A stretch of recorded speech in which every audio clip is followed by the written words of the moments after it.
السلام علیکم۔ @عرفان خان اردو آفیشیل پر آپ کا استقبال کرتا ہوں، اس امید کے ساتھ کہ آپ نے اس سے پہلے کے ویڈیو اچھے سے دیکھے سمجھے یاد کیے ہوں گے۔ اگر آپ نے اب تک ہمارے یوٹیوب چینل کو سبسکرائب نہ کیا ہو تو اب ضرور کر لیجئے گا، تاکہ اب جو ہم دینی تعلیم کا رسالہ شروع کر رہے ہیں تو اس میں آپ کو اردو سیکھنے کو بھی ملے گی اور دین کی جانکاری بھی آپ کو ملے گی۔ تو سبق شروع کرتے ہیں۔ اس کتاب کا یہ شاید سب سے چھوٹا سبق ہو جو کہ ہم آج پڑھ رہے ہیں۔ شروع کرتے ہیں۔ سبق نمبر 18، حکایت، کہانی، داستان۔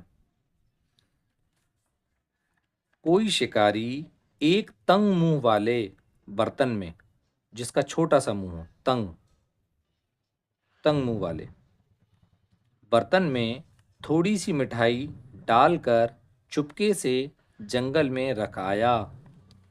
ایک بندر نے اس کو دیکھا، پاس جو گیا تو مٹھائی نظر آئی، فوراً برتن کے منہ میں ہاتھ ڈالا اور مٹھی بھر کے مٹھائی نکالنی چاہی، لیکن اب نکلے تو کیوں کر نکلے، کیونکہ وہ اس کے ہاتھ میں مٹھائی پھنس گئی اور اس کا منہ چھوٹا تھا برتن کا۔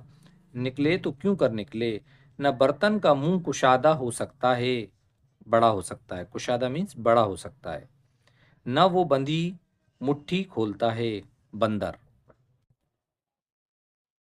اس کو نہ طمع اجازت دیتی ہے، جو اس کی لالچ ہے وہ اسے اجازت نہیں دیتی، طمع مانے لالچ، طمع اجازت دیتی ہے، نہ عقل رہنمائی کرتی ہے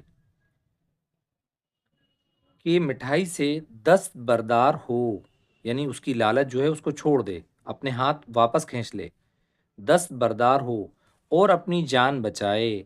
آخر شکاری آیا اور بندر کو گرفتار کر لیا، پکڑ لیا، بندر کو پکڑ لیا۔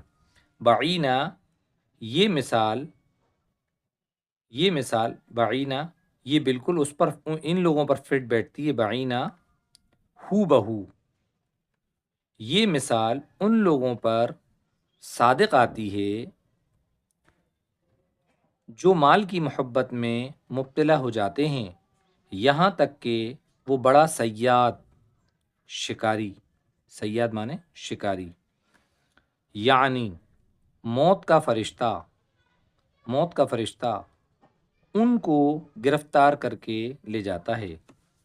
جو لوگ لالچی ہوتے ہیں، دنیا میں پیسے اور دولت کی ہوس میں لگے رہتے ہیں اور اپنے مقصد کو بھول جاتے ہیں، اسی بندر کی طرح زندگی جیتے ہیں جیسے کہ اس میں مثال دی گئی ہے، اور یہ مثال ان لوگوں پر فٹ بیٹھتی ہے۔ انشاءاللہ اس کے بعد کے ویڈیو میں آپ سے ملاقات ہوگی، تب تک کے لیے السلام علیکم۔